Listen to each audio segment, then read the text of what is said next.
Welcome to Behind the Transcript.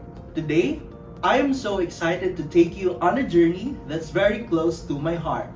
My journey as a court stenographer. If you're curious about what it takes to go from writing everything down by hand to working with a professional stenography machine, you're in the right place. We're diving into the story behind my journey, how I started, the challenges I faced, and the lessons I've learned. If you're a student, an aspiring stenographer, or even a professional looking to level up, I've got tips, insights, and answers to your questions coming up.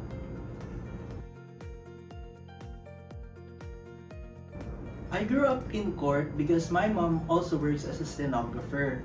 Back then, I can see her scribbling some notes with lawyers arguing in front of her. And then it was instilled in my mind that one day I should also work in the judiciary.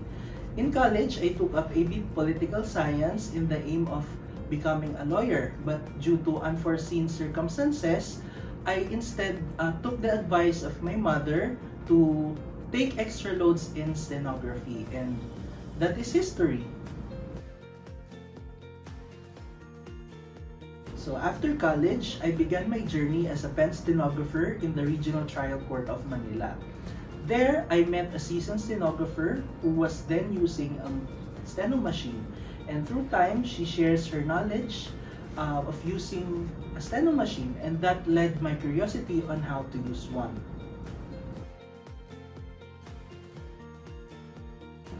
So in 2019, in the pursuit of furthering my studies in the machine steno, I looked for various resources that will help me being an efficient machine stenographer.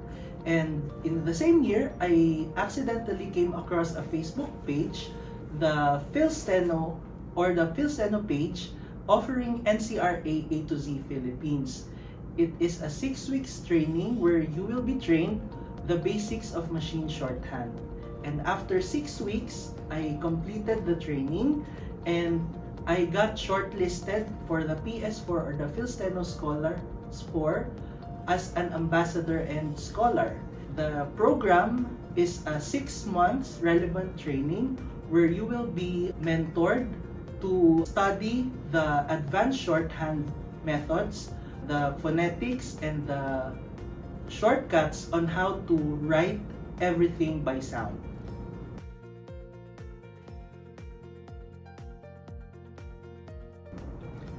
Pen and machine shorthand are both taught phonetically, but they differ in a sense that pen shorthand is completely graphic, where sounds are represented by curves and lines, whereas machine shorthand was developed by combining letters to represent sounds, phrases, or sentences.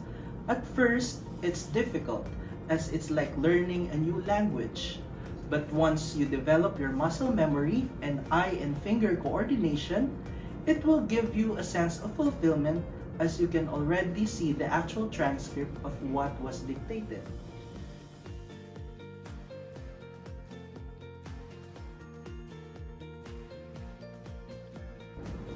We were enrolled in an online platform where lessons were given each week.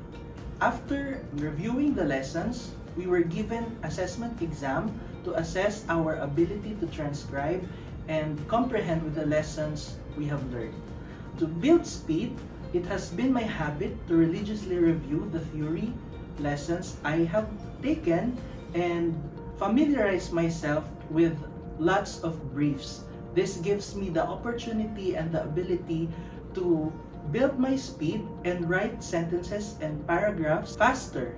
Also, in my spare time, I browse the internet to look for songs or online speeches and assess my mastery of the skills to transcribe what is being sung or said in the speech.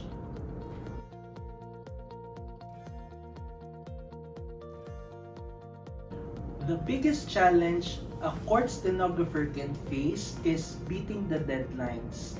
Because as a stenographer, you are expected to comply with the submission of dictated court orders, resolutions, and decisions. Aside from that, you are expected to transcribe within a specific period of time the transcript of proceeding when a witness goes to the stand. Another challenge that a stenographer is facing is that when you have that interest to level up your skills but you don't have the means to do it. What I did was I never stopped looking for opportunities wherein I can further my skills and knowledge in stenography. This way, I was able to comply with the demanding requirements of the job and submit my work efficiently and timely.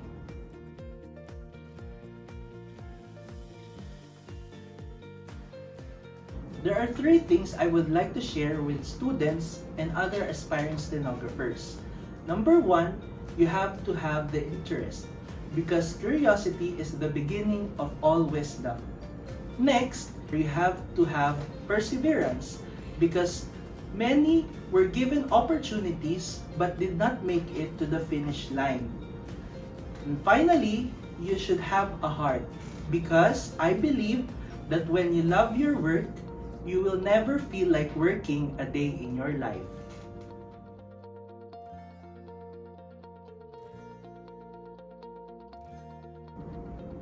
As a participant in the last Intersteno Congress held in Poland, I was exposed to the different methods of producing text using different disciplines of stenography.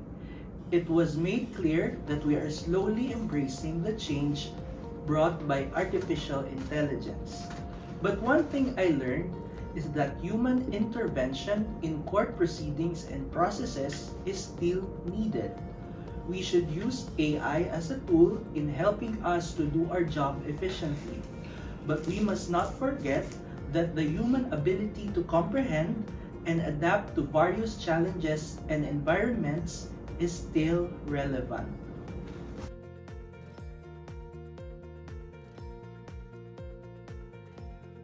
You will be an aid in giving justice to those who need it. As a protector of the record, you are bound to faithfully transcribe everything that is being said in and out of the chambers of the court. Thank you so much for tuning in and being part of this journey with me. If you found this helpful, don't forget to like, share, and subscribe.